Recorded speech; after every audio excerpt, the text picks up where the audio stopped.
ప్రభువైన యేసుక్రీస్తు నామములో చూస్తున్న వారందరికీ కూడా శుభములు తెలియజేస్తున్నాను. మరి ఈ రోజు మనము గాడ్స్ ఆన్ ఎర్త్ అనేటటువంటి ఒక పుస్తకము, ది తిరుమల చరిత్ర గురించి, అలాగే దీన్ని రాసినటువంటి దేవిరెడ్డి సుబ్రహ్మణ్యం రెడ్డి గారి గురించి ఈ రోజు మనం తెలుసుకోబోతున్నాం.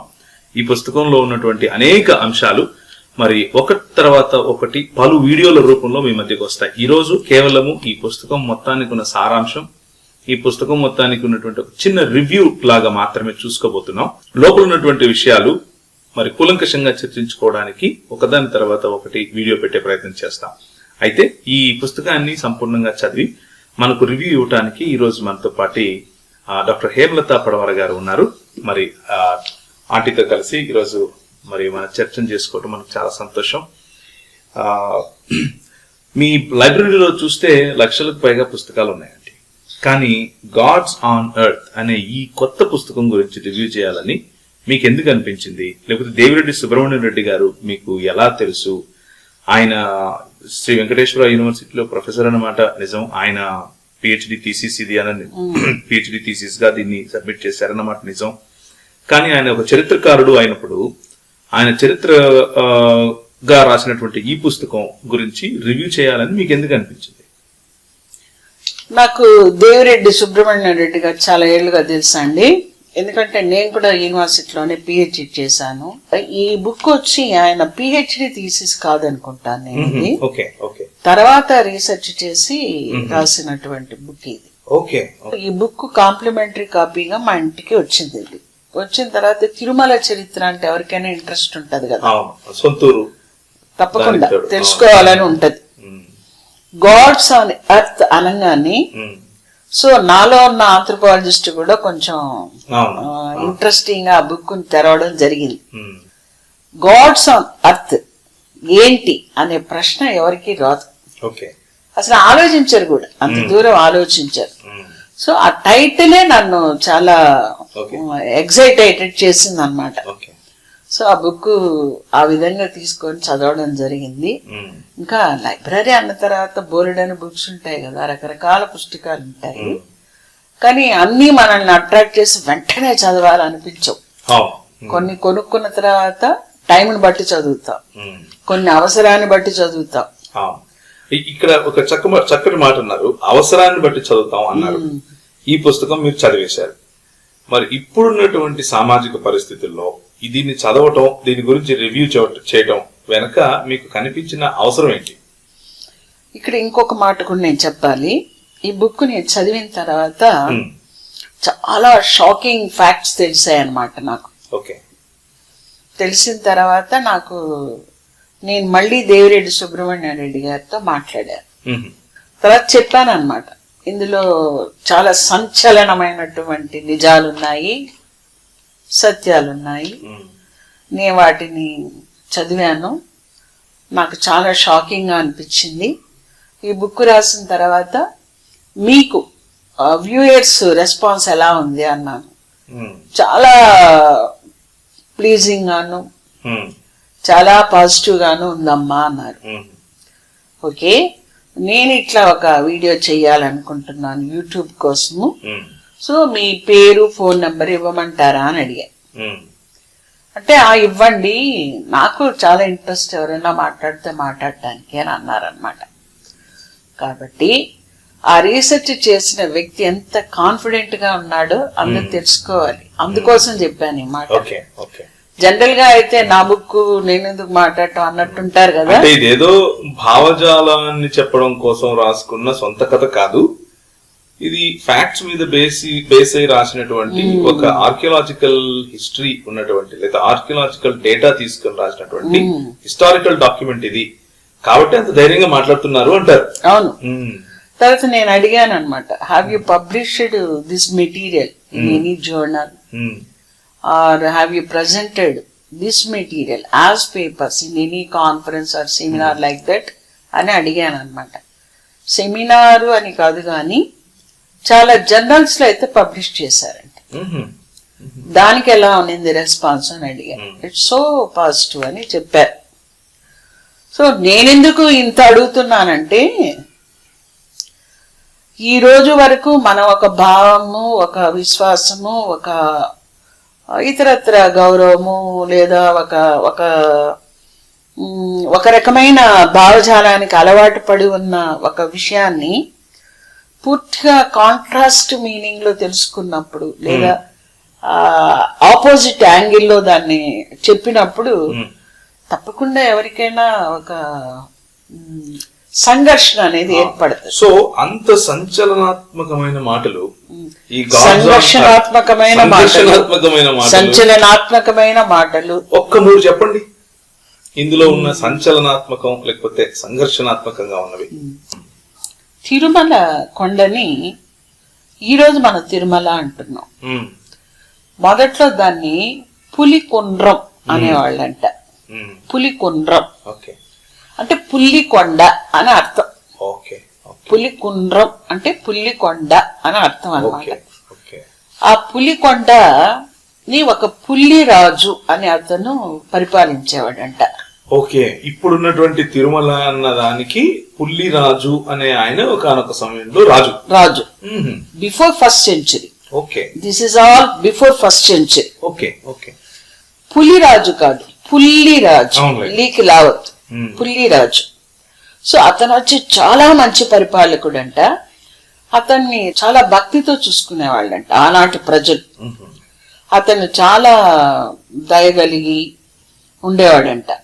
కొండ మీద కల్వర్లు, వడుకర్లు అనే జాతులు ఉండేవంట. వాళ్ళు వచ్చి ఎక్కువగా ఈ ఏనుగులను మచ్చిక చేయటం, పశువులను మేపుకోవడం ఇలాంటివి చేసేవాళ్ళంట. కడప, నెల్లూరు సరిహద్దులుగా ఈ రాజ్యం ఉండేదంట. పుల్లిరాజు గారి రాజ్యం పేరు వేంగడం. వేంగడం, వేంగడం, రాజధాని వేంగడం. రాజ్యం కింగ్డమ్ వచ్చి వేంగడం రాజ్యం, రాజధాని వచ్చి వేంగడం అనే ఊరు, అది తిరుపతి. ఓకే ఓకే ఓకే, అంటే ఇప్పుడు ఒకప్పుడు మెడ్రాస్ ప్రెసిడెన్సీ కి మెడ్రాస్ ఏ విధంగా రాజధాని, హైదరాబాద్ ప్రిన్స్లీ స్టేట్ కు హైదరాబాద్ ఎలా రాజధాని, అలా వేంగడం అనే రాజ్యానికి వేంగడం అనేది రాజధాని, అదే తిరుపతి. అది తిరుపతి. తిరుపతిని రాజధానిగా అతను, అంటే అప్పుడు తిరుపతి పేరు లేదు, తెలియదు ఎవరికి. ఆ రోజుల్లో వేంగడం అనేవాళ్ళంట దీన్ని. సో ఇక్కడ వేంగడం అనే రాజ్యానికి ఆయన్ని కూడా వేంగడం రాజు అని అంటారు కదా. అలా ఉన్న రాజు చనిపోయాడు. ఇది ఏ కాలం నాటిది? Before first century. Okay okay, మనకు ఫస్ట్ సెంచురీ నుంచి రిటర్న్ ఎవిడెన్సెస్ ఉన్నాయి. బిఫోర్ దట్ లేదు. According to that book, this is not my research. ఈ పుస్తకంలో రాసుంది ఈ రీసెర్చ్. ఇప్పుడు నేను చెప్పేవన్నీ ఆ బుక్ లో ఉన్నాయి. I'm just reader of that book. I'm presenting the material, that's all. I'm not Devireddy Subrahmanyam కదా, అది జనాలకు అర్థం అవ్వాలని మళ్ళీ చెప్తున్నా. నేను చెప్తున్న ప్రతి మాట కూడా ఆ బుక్ లోదండి. It's not my own. ఆ బుక్ కావాలంటే దొరుకుతుంది. ఆ చివర్లో మీకు ఆ book author name, phone number కూడా ఇస్తాము. మీరు కావాలంటే అతనికి ఫోన్ చేసి ఆ బుక్స్ మీరు తెప్పించుకోవచ్చు. ఆ పుల్లిరాజు గారు చనిపోయారు. చనిపోయిన వాళ్ళకి ఏం చేస్తారు మన వాళ్ళు? సమాధి కడతారు. అంటే ఇంకా కొంచెం గొప్పవాళ్ళు చనిపోయారు అనుకోండి, వాడికి ఇంకొంచెం ఘనంగా సమాధి ఉంటది. సామాన్యుడు చనిపోతే సమాధి కార్యక్రమం చాలా సామాన్యంగా ఉంటది. చాలా గొప్ప వాళ్ళు చనిపోతే సమాధి కార్యక్రమం ఇంకా గొప్పగా ఉంటది, ఒక మంటపం లాగా కట్టేస్తారు. డెఫినెట్లీ ఈ రోజే మనం చూస్తున్నాం కదా, బాగా డబ్బున్న వాళ్ళు, ల్యాండ్ లార్డ్స్, కొంచెం అధికారంగా బాగా ఉన్న వాళ్ళకి ఆ పెద్ద పెద్ద ఎత్తున సమాధులు కడుతూ చేస్తారు. సో అప్పుడు పుల్లిరాజు గారికి కూడా ఒక మంచి సమాధిని కట్టారు. మండపం రీతిలో కట్టబడిందంట అది. ఎందుకంటే ఆ రోజుల్లో ఈ కట్టడ ఆలయాలు ఉన్నాయి చూడండి, ఇప్పుడు రాళ్లతో, ఇటుకలతో, కాల్చిన ఇటుకలతో. అప్పటికే అది ఆ టెక్నాలజీ తెలియదంట. కాబట్టి రాతి కూసాలు పెడతారు, స్తంభాలు, దానిపైన రాతి పలకలు గాని కొయ్య పలకలు గాని వేసి అదే సమాధి ఆ రోజుల్లో. ఈ రోజు ఇప్పుడు కూడా సత్రాలు కనిపిస్తాయి అలాంటి మా ఊళ్ళలో. అవును, ఇక్కడ కూడా తిరుపతి నుంచి వెళ్ళేటప్పుడు జస్ట్ బోయిలగడ్డ క్రాస్ అయ్యేటప్పుడు మనకి అలాంటి మండపం రోడ్ సైడ్ ఉంది. రాతి కుశాలు, వెరీ క్రూడ్ రాతి బండలు, పైన రాతి పలకలు ఉంటది అన్నమాట. అది నా తెలిసి చాలా వందల ఏళ్ల క్రితం అయింటది అది. సో అటువంటి సమాధిని నిర్మించడం జరిగింది. ప్రజలందరూ చాలా గౌరవంగా దైవంతో సమానంగా ఆయన్ని పూజించడం చేశారంట. కానీ కాలక్రమంలో అది ఒక ఏటి ఒడ్డున ఉండడం వల్ల, ఏటి ఒడ్డున అన్నప్పుడు నీటి అలలు కంటిన్యూస్ గా కొడుతూ ఉంటాయి. అట్లా జరగడం వల్ల అది కప్పబడిపోయి భూమిలోకి కుంగిపోయిందంట. కుంగిపోయిన తర్వాత పైన పుట్టలు వచ్చేస్తాయి కదా, చెదలు వచ్చేస్తాయి. ఎందుకంటే చెక్కదైతే చెదలు వచ్చేస్తుంది. అలా చెదలు పడిపోయిన తర్వాత క్రీస్తు శకం 1వ శతాబ్దంలో కొంతమంది ఏనుగులు మచ్చిక చేసి దింపేవాళ్ళంట అప్పుడు కొండపైన. అలాగే ఏనుగుల్ని మచ్చిక చేసే గుంపు, పశువుల్ని మేపుకునే గుంపు వాళ్ళు ఆ పరిసర ప్రాంతాల్లో తిరుగుతూ ఉన్నప్పుడు వాళ్ళ పశువులు వెళ్ళి ఈ పుట్టని తొక్కడం వల్ల మొత్తం పగిలిపోయి లోపల నుంచి రాతి కుశాలు అవి బయటపడ్డాయంట. అప్పుడు వాళ్ళు వెంటనే వాళ్ళ రాజు దగ్గరికి వెళ్ళి, ఆయన పేరు అంటే పుల్లిరాజు తర్వాత కొంతకాలానికి వచ్చినటువంటి రాజు అప్పుడు ఉన్నాడు. ఆయన పేరు తొండైమాన్ చక్రవర్తి. ఆడోండై అని కూడా అంటారంట. ఆడోండై అంటే ఆనందం అని అర్థం అంట. ఈ తొండైమాన్ చక్రవర్తి దగ్గరికి వెళ్ళి, అయ్యా అక్కడ ఇట్లా ఒక దేవుని గుడి బయట వచ్చింది అని చెప్పినప్పుడు ఆయన కూడా వచ్చి అదంతా తవ్వి తీసి తర్వాత మళ్ళీ రాతి స్తంభాలు రాతి పలకలు పెట్టి దాన్ని పటిష్టంగా కట్టి, అప్పటికీ కట్టడాలయాలు రాలేదు. అంటే ఈ తొండైమాన్ గారి సమయానికి కూడా కట్టడాలు లేదు. ఆ మండపాలే పెట్టి జనాలకు అందరికీ తెలిసేటట్టు చేశాడంట. అంటే అతను కట్టిన మండపం గుడికి కొంత ప్రాచుర్యాన్ని ఆయన తీసుకొని వచ్చాడు అన్నమాట. అంటే పుల్లిరాజు పేరు మీద తీసుకొచ్చాడా లేకపోతే? పుల్లిరాజు అనేది వేంగడం అయింది. ఇప్పుడు వేంగడం అనేవాళ్ళంట ఆ గుడికి. తర్వాత ఈ మన తొండైమాన్ చక్రవర్తి గారి వల్ల అది జనాలకు అందరికి తెలియడము, ఎక్కువ మంది అక్కడికి వెళ్ళి పూజలు చేయటం లాంటివి చేసేవాళ్ళంట. పూజలు కూడా అర్చక విధానం లేదు. అంటే ఇప్పుడున్నటువంటి బ్రాహ్మణ అర్చక పద్ధతి ఏదైతే ఉందో అలాంటిది లేదంటున్నారా? లేదు. అప్పుడు పూజారులు అర్చకులు ఏం లేదు. ఎవరికి వాళ్ళు వెళ్ళడం, ఆ నీళ్లు ఎత్తి అక్కడ పోయటం, వాళ్ళకి దొరికిన పూలు ఏదో అక్కడ పెట్టడం, దండం పెట్టుకోవటం, రావటం. ఆ విధానం కూడా అప్పటికి డెవలప్ కాలేదు. ఇది ఎందుకు చెప్తున్నానంటే,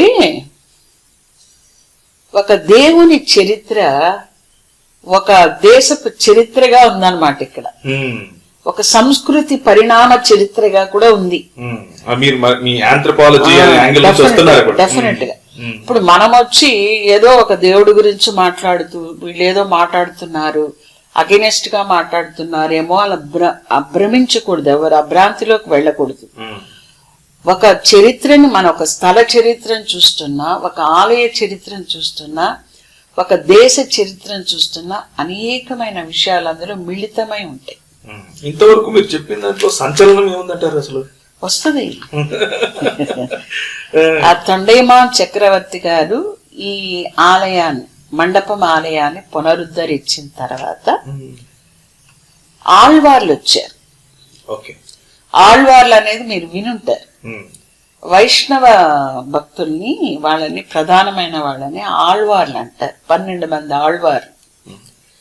వాళ్ళ కాలాన్ని కొంచెం అటు ఇటుగా ఉన్నప్పటికీ ఏకాభిప్రాయం ఉన్నటువంటి కాలం చెప్తున్నాను నేను. క్రీస్తు శకం 4th century నుంచి 9th century వరకు చెప్తారు ఆ 12 మంది ఆళ్వార్ల కథ. ఆ 12 మంది ఆళ్వార్లలో కొంతమంది సాక్ష్యం ఇచ్చారు. వాళ్ళు ఇచ్చిన సాక్ష్యాలని శాసనాల పైన రాసుండారనమాట. ఏమంటే అది అప్పుడు కొండపైన గుడి లేదు, ఓకే, అంటే ఇప్పుడున్నటువంటి తిరుమల అసలు లేదు. అంటే 4వ శతాబ్దం నుంచి 9వ శతాబ్దం వరకు నివసించిన వీళ్ళు అక్కడ వీళ్ళల్లో ఒకరు ఇద్దరు ముగ్గురు ఇచ్చినటువంటి వాళ్ళ పాసురాలు, వాళ్ళు రాసిన వాటిని ఏమంటారంటే పాసురాలు అంటారు, కీర్తనలు, గీతాలు. వాటిని 4000 ప్రబంధం అంటారన్నమాట. అంటే 4000 పాసురాలు రాశారు వాళ్ళు. దివ్య ప్రబంధాలని కూడా అంటారు వాటిని.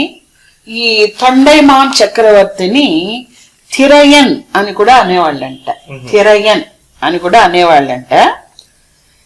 ఇక్కడ ఆల్రెడీ ఉన్నటువంటి అక్కడ ఉన్న అవైలబిలిటీలో ఉన్న దైవ ప్రతిమనే తీసి అక్కడ పెట్టడం జరిగింది. ఏది దైవ ప్రతిమ? పుల్లిరాజు ప్రతిమ గురించి చెప్పారు మీరు ఇంతవరకు. అంటే ఇక్కడ పుల్లిరాజు ప్రతిమే దైవ ప్రతిమ అయిపోయిందని చెప్పాను కదా. పుల్లిరాజునే దైవంగా భావించి ప్రజలు ఆరాధిస్తూ ఉన్నారు. అదే సంచలనం అయితే ఇప్పుడు. అంటే ఇప్పుడు మీరు చెప్పేది ఏంటి? ఇప్పుడు తిరుమలలో ఉన్న విగ్రహం పుల్లిరాజు విగ్రహం అంటారా? అది మీరు కొంచెం ఓపికగా వినాలి. సంచలనం కావాలి ఇప్పుడు మాకు, చెప్పండి. ఆ రోజుల్లో అంటే మన తొండైమాన్ చక్రవర్తికి దొరికిన విగ్రహము ఈనాడు ఉన్న దైవ ప్రతిమ కాకపోవచ్చు అనేది కూడా ఆథర్ ఎక్స్ప్రెస్ చేస్తున్నారన్నమాట. ఎందుకంటే ఫస్ట్ లో బండల మీద కేవ్ ఆర్ట్ వినుంటారు మీరు, అప్పర్ పేలియోలిథిక్ పీరియడ్ లో జస్ట్ దే ఎన్గ్రేవ్డ్ అన్నమాట పిక్చర్ ని. అలాంటి టైప్ అయినా ఉండొచ్చు, లేదా కొన్ని ఆంజనేయ స్వామి ఆలయాల్లో మనం చూస్తే బండ పైన ఉబ్బెత్తుగా విగ్రహం ఉంటుంది, మిగిలినంత చెక్కేస్తే అది మాత్రం కనిపిస్తూ ఉంటుంది, వెనక బ్యాక్గ్రౌండ్ కూడా బండనే ఉంటుంది. మన బుక్స్ మీద కూడా ఎంబోజింగ్ లెటర్స్ ఉంటాయి, ఆ టైప్ ఆఫ్ విగ్రహం అన్నా ఉండొచ్చు. ఇప్పటి విగ్రహం అది కాదు, ఎందుకంటే 1వ శతాబ్దానికి అటువంటి విగ్రహాలు మనకు లేవు, ఆ సాంప్రదాయం లేదు. బౌద్ధుల దగ్గర నుంచి ఆ సాంప్రదాయాన్ని మనం తీసుకోవడం జరిగింది. అంటే శిలని సెలెక్ట్ చేసుకొని గుండ్రటి శిల్పాన్ని మానవ రూపంలో చెక్కడం అనేది అప్పటికి లేదు అని ఆథరే చెప్తున్నారు ఆ బుక్ లో. ఇదంతా కూడా పేజ్ నెంబరు 35, 36, 37 అలా ఉందన్నమాట. అందులో అక్కడ అప్పటికి ఆలయం లేదు, మండపమే ఉంది అనడం కోసం చెప్తున్నాను అనమాట. మామూలుగా ఆళ్వార్లలో 12 మంది ఉన్నారండి. వాళ్ళు వచ్చి పొయ్గై, భూతన్, పేయ్, తిరుమలసై అనే 4లో మొదటి 3 వచ్చి అసలు వేంగడంలో గుడి ఉన్నట్టే చెప్పలేదంట. గుడి ఉన్నట్టే వాళ్ళ పాసురాల్లో చెప్పలేదు. 4వ వ్యక్తిగా ఉన్న తిరుమలసై అనే ఆళ్వారు మాత్రము ఈ కొండ మీద గుడి ఉంది అని చెప్తూ ఆ దైవ ప్రతిమ చుట్టూ దట్టమైన అడవి ఉంది, దేవుని వద్దకు వెళ్ళడానికి చెట్లు నరికి దారి ఏర్పరచుకున్నారు, పరిండు పడుకాడు నిర్ప తమిళ భాషలో పాసురంలో ఆథర్ నోట్ చేసినటువంటిది అన్నమాట. ఇదంతా పేజ్ నెంబర్ 49 లో ఉంది. జనం ఎవరైనా బుక్ కొనుక్కోవచ్చు, చూసుకోవచ్చు. ఇది మన ఇద్దరికి సంబంధించింది కాదు. ఈ దేవుని ప్రతిమ అందరికి అన్ని వైపుల నుంచి కనిపిస్తూ ఉందంట. అంటే ఏం అర్థం? చుట్టూ గోడలు లేవని అర్థం. అంటే మండపమే ఉంది అప్పటికి, గుడి లేదు అని చెప్పడానికి ఇవన్నీ. అలాగే కులశేఖర్ ఆళ్వార్ అని ఇంకో ఆళ్వార్, నెక్స్ట్ ఆళ్వార్, అతను తన పాసురాల్లో, తన గీతాల్లో తంబకం చెట్టు ఉంది, ఇక్కడ దైవ ప్రతిమ దగ్గర తంబకం చెట్టు ఉంది, సంపంగ చెట్టు ఉంది అని చెప్పాడంట. చెట్టు ఉంది అంటే అర్థం ఏమి? గోడలు లేదు, ఓపెన్ ఉంది అని అర్థం. అట్లే కానీ ఎత్తైన వాకిలు ఉంది అన్నాడంట. లోపల అర్చకుడు ఎవరో పూజ చేస్తున్నారు అని పాట పాడాడు. ఎత్తైన వాకిలి అంటే తలుప? వాకిలి, తలుపు, ద్వారం ఉంది అని చెప్పాడంట. సో అప్పుడు కూడా మనకి చెట్లు ఉన్నాయి, కనిపిస్తూ ఉన్నాడు అన్ని వైపు నుంచి అంటే మండపం గుడి ఉన్నట్టే మనకు అర్థం. ఈయనతో పాటు హిందూ మతానికి చెందినటువంటి ఇలంగో అడిగల్, క్రీస్తు శకం 756 ప్రాంతంలో రచించిన శిలప్పధికారం అనే గ్రంథంలో వెంకటేశ్వర స్వామి ఇప్పుడున్న స్వామి గారి వర్ణంలో ఏమని రాశాడంటే, దైవానికి ఎండ వాన గాలి ధూళి తగులుతూ ఉన్నాయి. అంటే ఏంటి, గుడిలాగా అది లేదు. ఎప్పుడు క్రీస్తు శకం 756 సంవత్సరంలో రాసినటువంటిది. అంటే 8th సెంచరీ. ఎటు నుంచి చూసినా దైవాన్ని దర్శించుకోవచ్చు అని చెప్పాడంట. సో ఇప్పుడు మనం ఇళంగో అడిగల్, కులశేఖర్ ఆళ్వార్, తిరుమలసై ఆళ్వార్ వీళ్ళందరి పాసురాలు, వీళ్ళ శిలప్పధికారం గ్రంథము, వీటి ద్వారా ఏం తెలుస్తోందంటే ఇది మండపము గుడి. మండపం కట్టడంతో అది కట్టబడింది మొట్టమొదట అనేది ఆతర బుక్ లో రాస్తున్నారు. సో ఇప్పుడు కొండ మీద ఒక గుడి అనేది ఉనింది. ఏది 7th సెంచురీ వరకు ఒక గుడి ఉనింది. 8th సెంచురీ వరకు కూడా ఒక గుడి ఉనింది. అదైతే ఇప్పుడున్న గుడి లాంటిదైతే కాదు. ఆ పేర్లు కూడా అప్పుడు ఈ పేరు లేదు దానికి. ఏ పేరు ఇప్పుడు మనం చెప్పుకుంటూ ఉన్నటువంటి తిరుపతి, తిరుమల, తర్వాత ఈ పేర్లు లేవు. మరి ఉన్న పేర్లు ఏంటంటే అది చెప్తాను మీకు.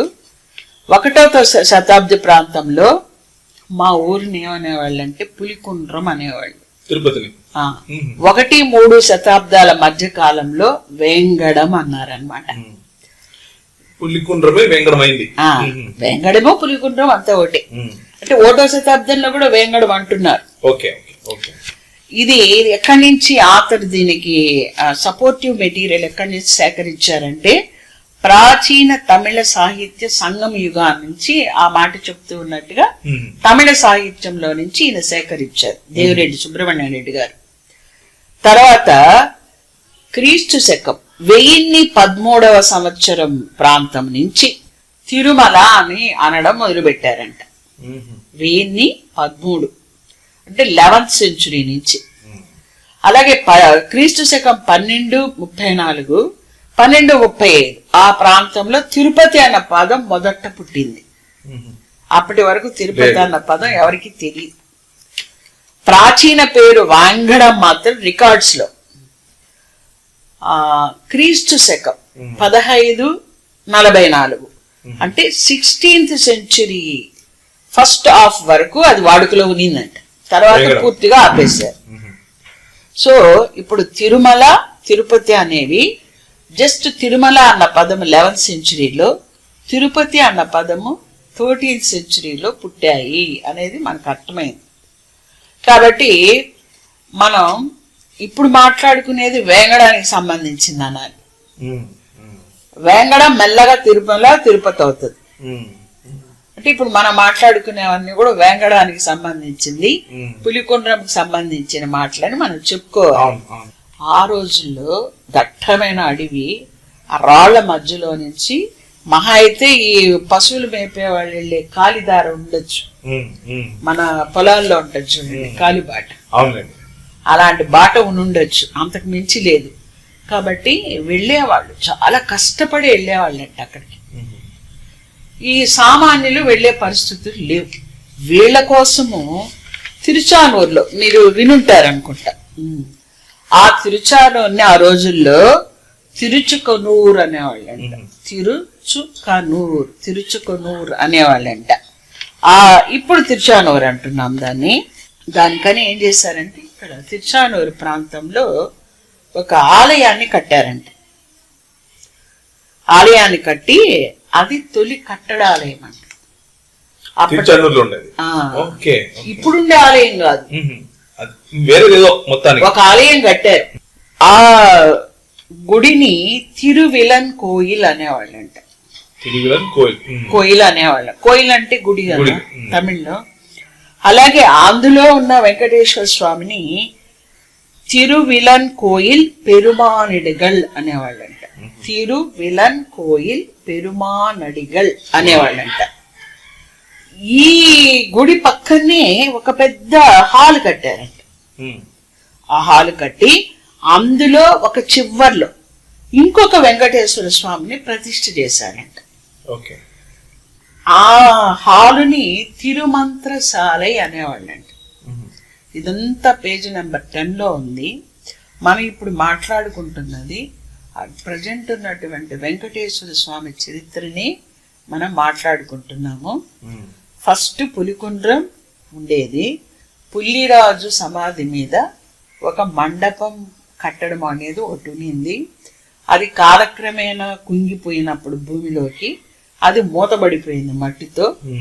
అనుకోకుండా పశువులు ఏనుగులు తొక్కినప్పుడు అది బయట రావడం, ఆ రాతి కూసాలు, అది ఆ వార్తని తొండైమాన్ చక్రవర్తి తిరేన్ ఆయన దగ్గరికి వెళ్ళడం, ఆయన వచ్చి అవన్నీ బయటకు తీసి ఇంకొంచెం పటిష్టంగా మండపం కట్టడమే ఒకటి ఆయన కట్టడము, అది ప్రాచుర్యంలోకి రావడము.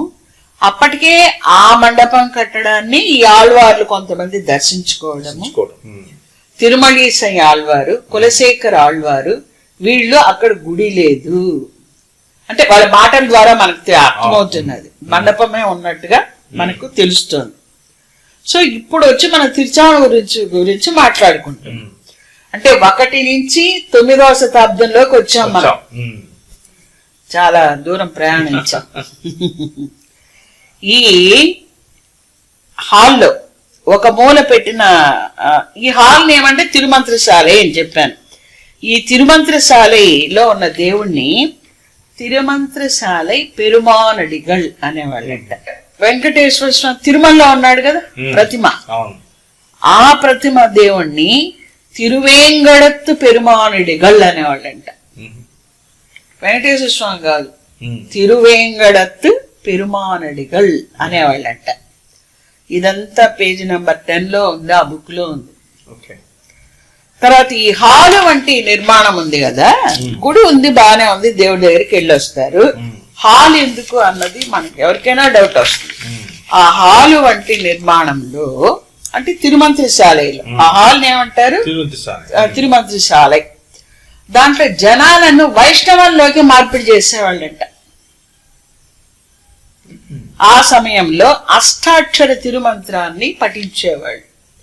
మరి ఓం నమో నారాయణ అట్లాంటివి ఏమన్నా చెప్పేవాళ్ళేమో మనకు తెలియదు. ఇప్పుడు వాళ్ళు మత మార్పిడి చేస్తున్నారు అని అంటే మిగిలిన వాళ్ళు ఆ మతానికి సంబంధించిన కాదని కదా అర్థం. శైవులునుంటారు, బౌద్ధులునుంటారు, జైనులునుంటారు, ఇతరత్ర జనాలునుంటారు. వాళ్ళని వైష్ణవంలోకి మారుస్తూ వచ్చారు. ఈ హాలు ఏది తిరుమంత్రశాలై క్రీస్తు శకము 1234 వరకు ఉన్నిందంట. కానీ అందులో విగ్రహాలు క్రీస్తు శకం 1000 సంవత్సరంలోనే మిస్ అయిపోయినాయంట, లేవంట. అక్కడ 826లోనే ఎప్పుడో కట్టారు. అది క్రీస్తు శకం 1000కే అందులో ఉన్న దైవ ప్రతిమలు లేవు. ఓకే, అది ఎటో పోయినాయి. హాల్ మాత్రం ఉన్నిందంట. అంటే ఇప్పుడు వెంకటేశ్వర స్వామి ప్రతిమలు లేనప్పుడు అది పనికిరానట్టే కదా. దీనికి ఆయన ఇచ్చిన ఎవిడెన్స్ ఏంటంటే క్రీస్తు శకం 1000 తర్వాత తిరుచానూరు ఆలయాలకి దానాలు ఇచ్చిన శాసనాలు ఎక్కడా లభించలేదు. కాబట్టి ఆ ఆలయాలు నిరుపయోగకరంగా ఉండిపోయినాయి అని చెప్తారు. అవి అంటే పూజలు అవి జరుగుతున్నట్టు లేవు అని. తర్వాత ఆ దైవ ప్రతిమల్ని 1399లో కొండకి తీసుకొచ్చారండి. పోయినవి ఎలా వచ్చాయి? ఎక్కడో పెట్టుకుంటారు, ఇక్కడి తీసేసి. అంటే అప్పట్లో కొంచెం ఇదేమన్నా ఇతర దాడులు ఏమన్నా జరిగి ఎత్తుకుపోతారు అనుకున్నారు. మరి ఏంటో మరి అక్కడి నుంచి వాటిని కాపాడడం కొరకు తీసేసినట్టున్నారు. లేకపోతే శైవులకి వైష్ణవులకి గొడవలై తీసేసారో మనకు తెలియదు కదా. ఆ రీజన్ ఇవ్వలేదు ఆయన. తీసుకొచ్చి అదే ఇప్పుడు తిరుమలలో ఉన్నటువంటి కొలువు శ్రీనివాసుడు మలయప్ప, ఈ డైటీస్ కి గాడెస్, ఆ విగ్రహాలు అన్ని పోయినాయి. అన్ని తిరుమలకు వచ్చి 1399లో చేరిందంట. ఓకే, 1399లో ఈ విగ్రహాలు తిరిగి ఇక్కడికి వచ్చాయి. తిరుచానూరులో ఉన్న విగ్రహాలు అక్కడికి పోయి చేరాయి. ఓకే. ఇప్పుడు మనం 1399 వరకు వచ్చాం. తర్వాత ఆ తర్వాత కొన్ని అంటే గుడి అంటూ ఏర్పడిన తర్వాత అర్చకులు పూజ చేసే విధానాన్ని మళ్ళా ఏర్పరచుకున్నారు. ఇది 10వ శతాబ్దిలో మారీచి సంహిత ఆధారిత ఆగమ సూత్రాలు, ఇప్పుడున్న ఆగమ శాస్త్రం కాదు, మారీచి సంహిత ఆధార ఆగమ సూత్రాలని ఆ రోజుల్లో అలవందర్, అతని పేరు యమునముని అని కూడా అంటారంట. ఆయన ఆ నాదముని అని ఒక ఏమనాలి గురువు, ఆయన మునిమానవుడు యమునముని అంట. 918 1038లో ఈయన ఆగమ సూత్రాలు రూపొందించే వరకు ఈయన రూపొందించాడు. అది రూపొందించే వరకు ఎవరికి తోచిన రీతిలో వాళ్ళు పూజించుకునేవాళ్ళ. యాదవరాజుల కాలంలో గట్టి దేవ యాదవరాయలు అని అంటే ఆయన పేరు విక్రమ చోళుడు అని కూడా అంటారంట. తర్వాత 2వ కులోత్తంగ ఇద్దరు, ఆయనేమో 12th century, ఈయన కూడా 12th century. ఈ చోళ చక్రవర్తులు వీళ్ళిద్దరు కూడా విక్రమ చోళ, 2వ కులోత్తంగ చోళ చక్రవర్తులు. ఆయనేమో గట్టి దేవ యాదవరాయలేమో యాదవరాజు. వీళ్ళు తిరుమలలో ఉండేటువంటి పూజాధికార విషయాలు అస్తవ్యస్తంగా ఉన్నాయి. ఇందాక మనం మీరు కూడా అడిగారు, ఒక పూజ ఉంది కదా మళ్ళీ ఎందుకు దాన్ని మార్చడం, ఎందుకు ఈ మారీచ సంహిత ఆధారిత ఆగమ సూత్రాలు ఎందుకు డెవలప్ చేయటము, జనాలందరినీ మళ్ళీ మార్చడం, ఇవన్నీ ప్రాబ్లం కదా అని మీరు అన్నారు కదా. అది ఇక్కడ జరుగుతోంది అన్నమాట. ఈ పరిసర గ్రామాల జనాన్ని కోరడంతో వెళ్ళి రాజు దగ్గర వీళ్ళు కోరారు, ఏమని, అయ్యా తిరుమల అంతా అస్తవ్యస్తంగా ఉంది, సరిగా లేదు, దీన్ని కొంచెం సరిచేయండి, క్రమ పద్ధతిలో తీసుకురండి అని చెప్తే ఈయన యాదవరాయలు, ఈయన గట్టి దేవ యాదవరాయలు రామానుజాచార్యులు గారిని పిలిపించారంట. పిలిపించి ఆయనకి ఇది అప్పగించారు, తిరుమల ఆలయాన్ని. తర్వాత ఈ రామానుజాచార్యులు ఆయన ఏమనుకున్నాడంటే బ్రాహ్మణులకి ఇక్కడ నివాస ప్రాంతాలుగా కానీ ఉంటే వీళ్ళు గుళ్ళకి వెళ్ళడం పూజలు చేయటం అంతా బాగా జరుగుతుంది, అది చేయనంత కాలం మనం ఏమీ చేయలేమని చెప్పి ఆయన కొండ మీద తను ఏం చేశాడంటే ఆ పూజలు ఇవన్నీ కూడా అదే యమునముని వీళ్ళందరూ ఉన్నారు కదా, ఇవన్నీ వీళ్ళందరినీ అక్కడ బాగా అన్ని సరిచేసి 1130 అంటే 12th century ఫిబ్రవరి 24వ తేదీ తిరుపతిని ఏర్పరచటానికి ప్రారంభ పూజ చేశాడంట.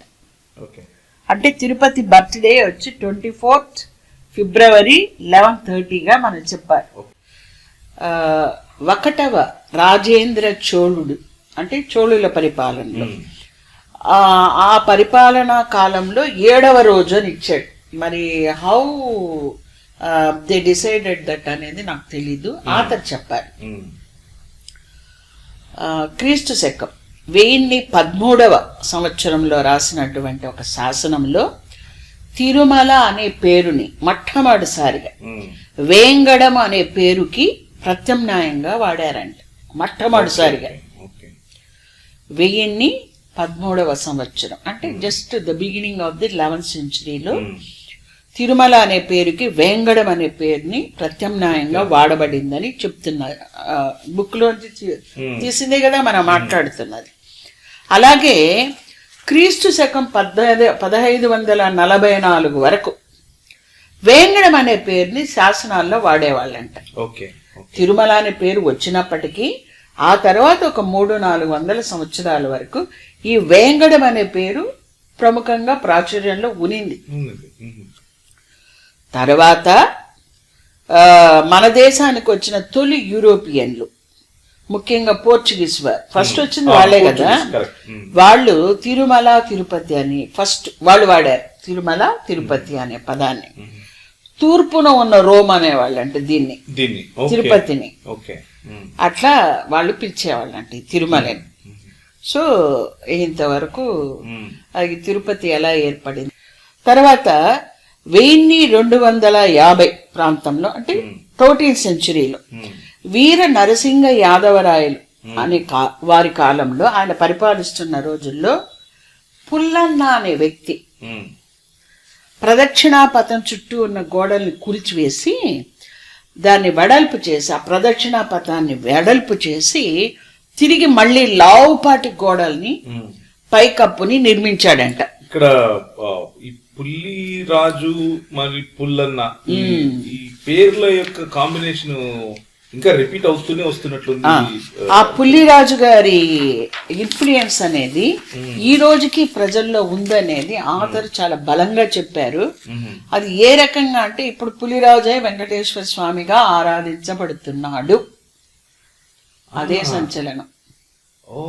సో ఇప్పుడు తిరుమలలో ఉన్నటువంటి వెంకటేశ్వర స్వామి ఏ దేవుని అవతారము కాదు, పుల్లిరాజు అని క్రీస్తు శకానికి 1వ శతాబ్దానికి ముందే ఉన్నటువంటి ఒక వ్యక్తి సమాధి మీద మండప రీతి ఆలయం కట్టడం మునింది అన్నారు కదా.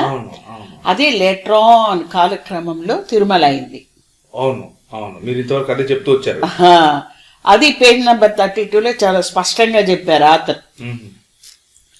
ప్రజలు వెంకటేశ్వరుడిగా పుల్లిరాజును ఆరాధిస్తున్నా ఇప్పటికీ ప్రజల్లో ఈ పుల్లిరాజు పేరు అనేది ఇండైరెక్ట్ గా అలా నిలిచిపోయింది అనమాట. అది ఏ రకంగా అనేది కూడా ఆయన ఇచ్చిన ఎగ్జాంపుల్స్ నుంచే చెప్తున్నాను. పులిహోర, పుల్లిహోర, ఈ పులిహోర అనేది చాలా ఇష్టం అంట పుల్లిరాజుకి. చింతపండు కలిపిన అన్నము టేకు ఆకుల్లో పెట్టుకొని తినడం అంటే చాలా ఇష్టంగా చేసేవాడంట ఆయన. పులిహోర, పుల్లకూర, కడప, నెల్లూరు ఇవి సరిహద్దులుగా ఉన్నాయి అతను పుల్లిరాజుకు. పుల్లాకు, పుల్లూరు, పుల్లికొండ, పులిగుండ ఇది చిత్తూరు జిల్లాలో ఉన్నాయి ఈ పేర్లో చెప్తున్నారు అతను. పులివెందల, పుల్లంపేట, పులికోన కడప, పులివెందర, పులికాటు, పులియాళం నెల్లూరు, పుల్లెద్దు, పుల్లావు, పుల్లమ్మ, పుల్లారెడ్డి, పులివేషం, పుల్ల వెంట్రుకలు, పులుమావి, పులికేసి ఇన్ జనరల్ అన్ని చోట్ల వినిపించేవన్నమాట. అంటే ఈ పుల్లి అనే పదము జనాల్లో నిలిచిపోయింది. ఆ ఇన్ఫ్లుయెన్స్ అనేది 2000 సంవత్సరాలు దాటిపోయినప్పటికీ జనాల్లో ఉంది. అంటే ఆ పుల్లిరాజు గారు చాలా మంచివారు, ఆయన ఇన్ఫ్లుయెన్స్ అంతగా ప్రజల మీద ఉంది అనేదాన్ని మనం అర్థం చేసుకోవాల్సి ఉంటుంది అనేది రచయిత గారి అభిప్రాయం ఇండైరెక్ట్ గా. సో ఇప్పుడు త్రవ్వకాలలో బయటపడుతున్నటువంటి పురావస్తు శాఖ వాళ్ళు తీసుకొని వస్తున్నటువంటి ఈ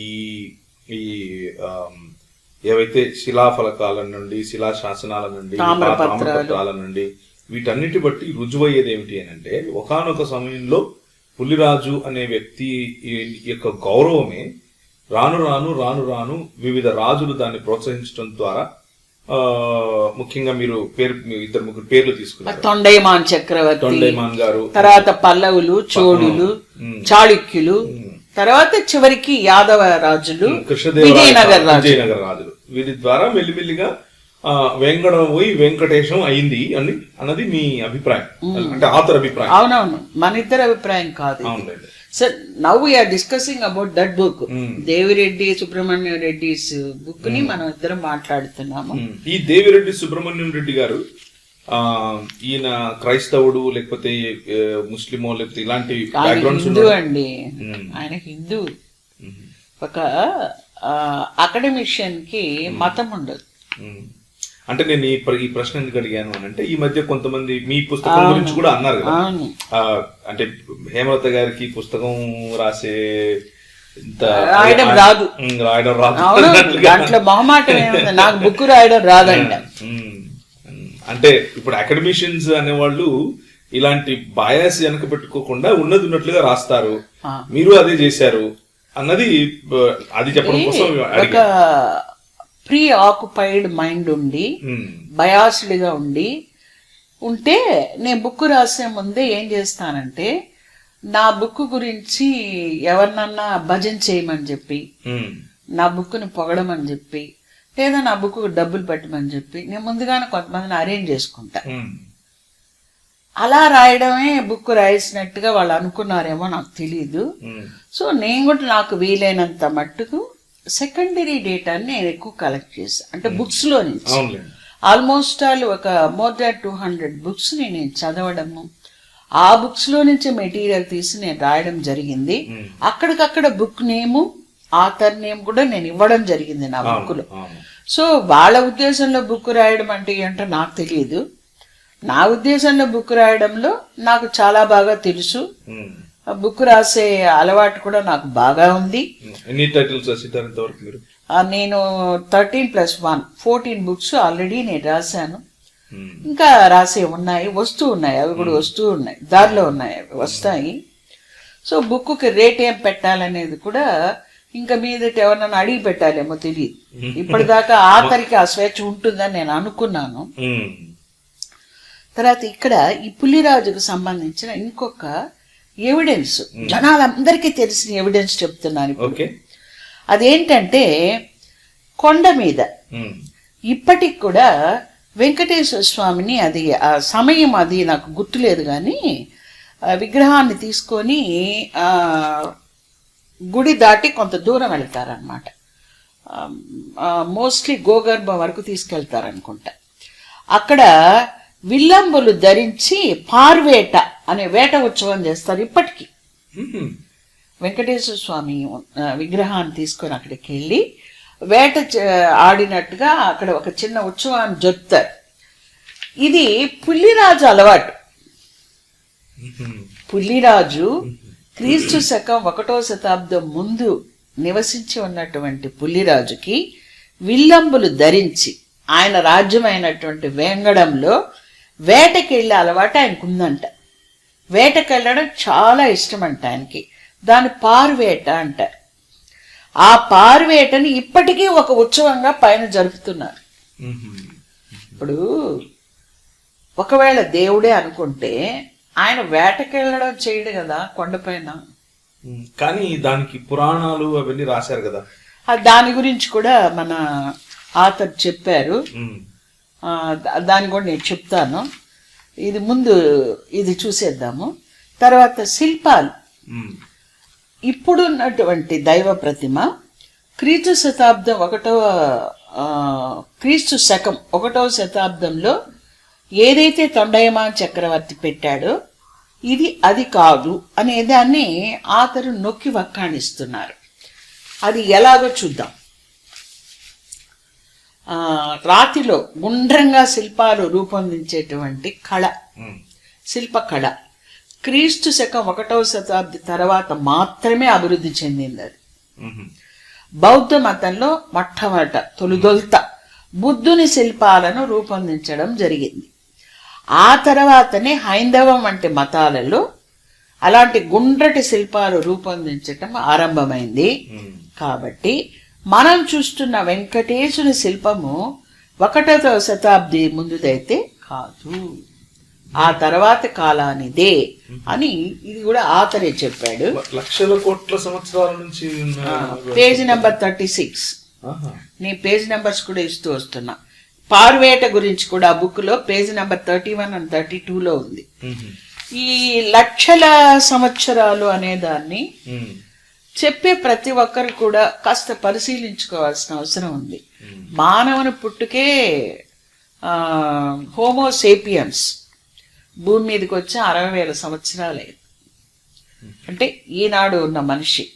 తర్వాత ఆలోచన సరళి బాగా ఎదిగిన మనిషి వచ్చి ఒక 20-30 వేల సంవత్సరాలైంది. సో ఇంకా లక్షల సంవత్సరాల క్రితం ఏమునింది, ఎందుకునింది అన్నది చెప్తున్న వ్యక్తులు మనకు వివరించాల్సి ఉంటుంది. ఎందుకంటే మొన్న ఆంధ్ర యూనివర్సిటీ ప్రొఫెసర్ కూడా అది ఆయన ఏకంగా ఏం చెప్పాడంటే, టెస్ట్ ట్యూబ్ బేబీస్, ఈ చెదిరిన పిండాన్ని కుండల్లోకి ఎత్తడాన్ని ఆయన టెస్ట్ ట్యూబ్ బేబీస్ కింద చెప్పాడు. ఇప్పుడు ఒక పిండము చెదిరిపోయి కింద పడిపోయింది అనుకోండి తల్లి గర్భంలో నుంచి, దాన్ని మనం అబార్షన్ అంటాం. అలా చెదిరిన పిండాన్ని కుండలోకి ఎత్తే కుళ్ళిపోతుంది, కానీ బిడ్డ ఎట్లా అవుతుంది? బిడ్డ అవ్వదు కదా. అంటే సామాన్యంగా ఎవరిని అడిగినా చెప్పే ఆన్సర్ అది. సో దాని మీద సైంటిస్టులే ఆన్సర్లు ఇస్తున్నారు.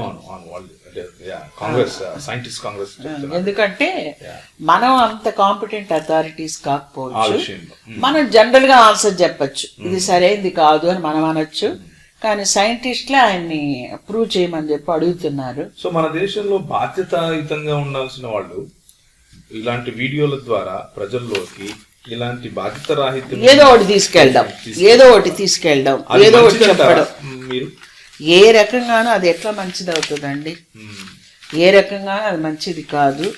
దానివల్ల ఏమవుతుందంటే ప్రజల్లో మూర్ఖత్వం, మూఢత్వం పెరిగిపోతుంది. దానివల్ల అంతకంటే మంచి జరగదు. మన తిరుపతి పరిసరాల్లోకి క్రైస్తవం ఎప్పుడు వచ్చింది అనేది కూడా మనం తెలుసుకోవాల్సిన అవసరం ఉందన్నమాట. ఇది కృష్ణదేవరాయలు, అంటే రాయల కాలంలో, కృష్ణదేవరాయలు వారు కాదు కానీ ఇక్కడ వెంకటగిరి సంస్థానం వాళ్ళు, ఆయన వచ్చి వెంకటపతి రాయలు అనుకుంటారు. ఆయన కాలంలో తొలిసారిగా క్రైస్తవం తెలుగు నేల మీద కాలు పెట్టిందంట. అది వచ్చి క్రీస్తు శకము 1598వ సంవత్సరం అక్టోబర్ నెల 15వ తేదీన మొట్టమొదటిసారిగా తెలుగు గడ్డ పైన కాలు పెట్టిందంట క్రైస్తవం. అది డేట్స్ తో సహా ఉంది, ఆయన ఆథర్ ఇచ్చారు. అంటే చివర్లో 16వ శతాబ్దం చివర్లో వాళ్ళు వచ్చినట్టుగా మనకు తెలుస్తోంది. ఆ వచ్చిన వాళ్ళు ఎవరంటే యేసు సభ సభ్యులు. వాళ్ళు ఎవరెవరంటే ఫాదర్ సైమన్ డిసా, ఫాదర్ ఫ్రాన్సిస్కో రిచియో అనే వాళ్ళు ఇద్దరు చంద్రగిరిలో ఫస్ట్ వాళ్ళు వచ్చారంట. తర్వాత మెల్లమెల్లగా క్రిస్టియానిటీ అనేది చుట్టుపక్కలంతా వ్యాపించడము, వాళ్ళు దానికి ఎంతగానో ఈ రాయల కాలంలో ఉన్న రాజులు దాన్ని ప్రోత్సహించడము జరిగినట్టుగా మనకు శాసనాలు ఇంకా చాలా ఉన్నాయి. మనకు క్రిస్టియన్ హిస్టరీ తీసుకునేటప్పటికి చాలా బుక్స్ లో దొరుకుతుంది అది. మరి ఈ బుక్స్ మాత్రం కొన్ని ఇప్పుడు ఆథర్ కలెక్ట్ చేసిన ఇన్ఫర్మేషన్ మాత్రం అన్ని చోట్ల దొరికే ఇన్ఫర్మేషన్ అయితే కాదు అది. ఇక పద్మావతి దేవి గురించి కూడా ఒక మాట మనం మాట్లాడుకోవాలి. అది కూడా ఆథర్ చెప్పున్నారు. ఏమంటే వెంకటేశ్వర స్వామి చరిత్రతో ముడిపెట్టి మాట్లాడుతూ ఉన్నటువంటి ఆకాశరాజు కూతురుగా చెప్పబడుతూ ఉన్నటువంటి పద్మావతి దేవి కథనము నిజమైనదిగా తోచడం లేదు అని ఆథర్ చెప్తున్నాడు. అది పేజ్ నెంబర్ 38-39 ఉంది. ఇది తొండైమాన్ తర్వాత కొన్ని శతాబ్దాలు తర్వాత మళ్ళీ కొన్ని వందల ఏళ్లకి నారాయణవనము, అప్పలాయగుంట, శ్రీనివాస మంగాపురం వంటి ప్రాంతాల్లో వెంకటేశ్వరుని ఆలయాలు నిర్మింపబడిన తరువాత, అంటే అటు ఇటుగా 15వ శతాబ్దం తర్వాత ఈ పద్మావతి దేవి కథ పుట్టుకొచ్చినట్టుగా తెలుస్తోంది అని ఆథర్ చెప్తున్నారు. ఎందుకంటే క్రీస్తు శకం 1 నుంచి 3 శతాబ్దాల మధ్యకాలపు తమిళ సాహిత్యంలో కానీ, ఆ తర్వాత సాహిత్యాల్లో కానీ, శాసనాల్లో కానీ, మరి ఎటువంటి ఆధారాల్లో కానీ పద్మావతి దేవి ప్రస్తావన లేదు. సో పద్మావతి దేవి అనేది ఒక కల్పన అనేదాన్ని చెప్తాడు మన ఆథర్. ఇంకా పద్మావతి దేవి గురించి ఏం చెప్పారంటే, ఇది కూడా పేజ్ నెంబర్ 38-39 కనిపిస్తోంది. ఈమె ఆండాలు వలె వెంకటేశుని భర్తగా భావించిన జీవించిన వ్యక్తిగా ఉండవచ్చు. ఆండాళ్ళు అంటే గోదాదేవి. 1వ శతాబ్ది వెంకటేశునితో కొన్ని శతాబ్దాల కాలపు పద్మావతి దేవికి వివాహం ఎలా సంభవిస్తుందో ఆలోచించాలి. అంటే ఈ మాట ఆథర్ చెప్తున్నారు. 1వ శతాబ్దానికి సంబంధించినటువంటి వెంకటేశ్వర స్వామికి 15 శతాబ్దాల తర్వాత పుట్టినటువంటి 1500 సంవత్సరాల తర్వాత పుట్టినటువంటి పద్మావతి దేవితో ఎలా వివాహం జరుగుతుందో కాస్త ఆలోచించండి అని చెప్తున్నాడు ఆయన. అలాగే 1వ శతాబ్ది వెంకటేశుని గురించి అనేక శతాబ్దాల తర్వాత పుట్టుకొచ్చిన పురాణాల్లో ఉన్నటువంటి కథనం ఎంతవరకు నమ్మదగిందో కూడా ఆలోచించవలసి ఉంది.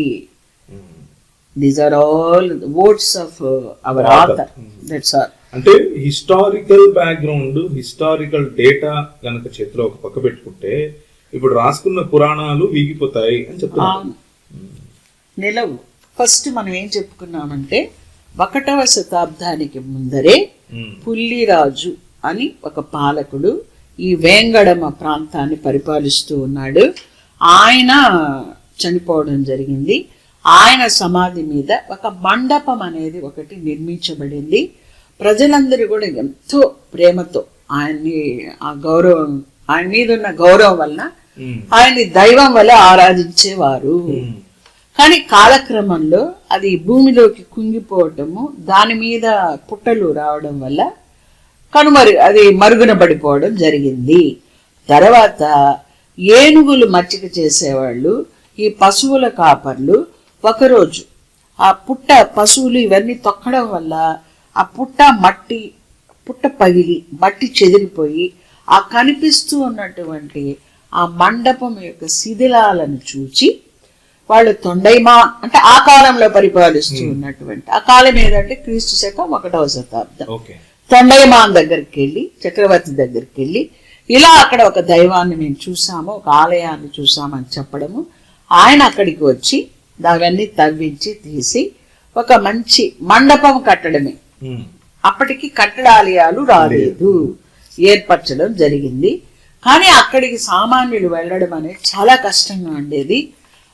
మా తాత ముత్తాతల కాలంలో కూడా వాళ్ళు కూడా చెప్పేవాళ్ళు, డోలీలు కట్టుకొని పోయేవాళ్ళంట. డబ్బులు ఇస్తే డోలీలు కట్టేవాళ్ళంట. ఆ డోలీల్లో తీసుకెళ్ళాలంటే బాగా డబ్బులు ఉండాలి కదా డోలీలు కట్టించుకోవాలంటే. సరే అలా వెళ్ళలేని వాళ్ళకి తిరుచకునూరు అంటే తిరుచానూరు ప్రాంతంలో ఒక ఆలయం కట్టబడింది. అక్కడ ఒక వెంకటేశ్వర స్వామిని ప్రతిష్ఠించడం జరిగింది, ప్రతిమని. దాని పక్కనే ఒక హాల్ కట్టడం జరిగింది. ఆ హాలుని తిరుమంత్రశాలై అంటారంట. అందులోపల ఒక విగ్రహాన్ని, వెంకటేశ్వర స్వామిని ప్రతిమను పెట్టడం జరిగింది. ఆ హాల్లో ఏం చేసేవాళ్ళంటే వైష్ణవములోకి ఇతరులని మార్చేవాళ్ళంట. సో వైష్ణవంలోకి మార్చినప్పుడు అష్టాక్షరి మంత్రాన్ని చెప్పించేవాళ్ళంట వాళ్ళ దగ్గర. తర్వాత 800 అంటే 9వ శతాబ్దంలో కట్టినటువంటి ఆ టెంపుల్ 1000 కల్లా అక్కడ ప్రతిమ లేకుండా పోవడం జరిగింది. కాలక్రమేణా ఆ ప్రతిమలు వచ్చి తిరుమల చేరడం జరిగింది. తిరుమల ఆ తర్వాత చాలా మంది చోళులు వాళ్ళు పట్టించుకోకపోయినప్పటికీ కూడా యాదవులు, విజయనగర రాజులు వాళ్ళు పట్టించుకోవడం వల్ల సామవై అనే పల్లవుల రాణి ఇచ్చిన దాన ధర్మాల వలన, ఆమె చేసిన కొన్ని మార్పుల వలన, ఆమె కట్టిన శయన మండపం వలన తిరుమల ప్రాచుర్యంలోకి రావడం జరిగింది. అదంతా ఇప్పుడు మనం మాట్లాడుకుంటూ వస్తున్నాం. ఇది ఒక స్టెప్. సెకండ్ స్టెప్, ఎవరు ప్రాచుర్యంలోకి తీసుకొచ్చారు? ఇప్పటి వరకు మనం ఏం మాట్లాడుకున్నాం? సామవై వరకు వచ్చాం మనం. ఇప్పుడు క్రీస్తు శతాబ్దం 4-9 శతాబ్దాల మధ్యలో 12 మంది ఆళ్వార్లు అనేవాళ్ళు వచ్చారు. వీళ్ళు గొప్ప వైష్ణవ భక్తులు. భక్తి తత్వం అంటాం కదా మనం, భక్తిజం. ఆ భక్తి తత్వంలో వీళ్ళు చాలా ప్రాచుర్యం పొందిన వాళ్ళు. వీళ్ళ 12 మంది పేర్లు ఉన్నాయి. ఇప్పుడు అది అనవసరం అనుకోండి, అంటే బుక్కి నాట్ రిలేటెడ్ కదా. వీళ్ళు వెంకటేశ్వర స్వామిని గురించి, ఆయన భక్తి తత్వాన్ని గురించి దక్షిణ దేశం అంతా తిరిగి వ్యాపింపజేశారంట. అంటే వెంకటేశ్వర స్వామి గుడి ఇంత ప్రాచుర్యంలోకి రావడానికి మొదట తొండైమాన్ చక్రవర్తి, తర్వాత ఈ సామవై, వీళ్ళందరూ, తర్వాత ఆళ్వార్లు. Second step. అంటే ఎవరికైనా డౌట్ వస్తుంది కదా, ఏదో చిన్న సమాధి మీద చిన్న గుడి కట్టేస్తే ఇంత పాపులారిటీ ఎలా వస్తుంది అని ఎవరైనా అడుగుతారు కదా.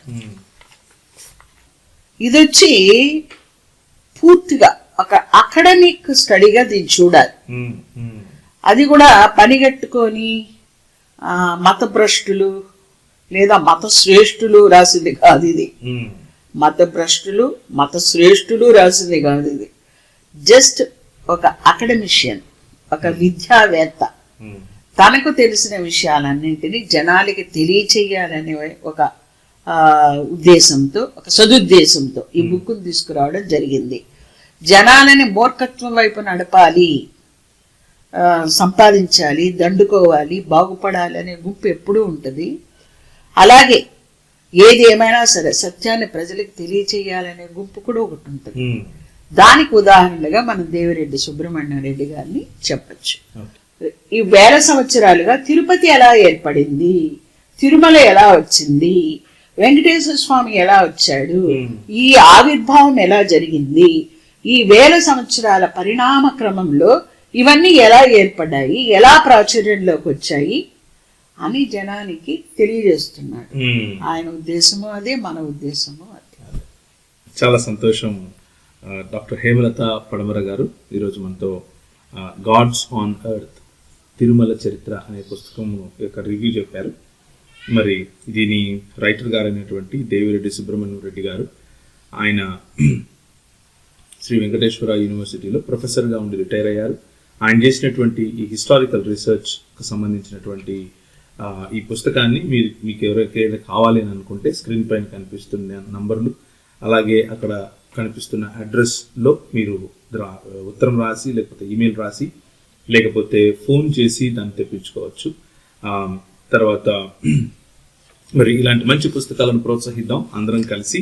మరి మన దేశంలో ఉన్నటువంటి ఇలాంటి అనేకమైనటువంటి స్థలాలకు సంబంధించిన నిజ చరిత్రను తెలుసుకుంటే, మరి ఇప్పుడు టెక్నాలజీ పెరుగుతూ ఉంది, మనం అన్ని విషయాలు త్రవ్వకాల్లో బయటపడుతూ ఉన్నాయి.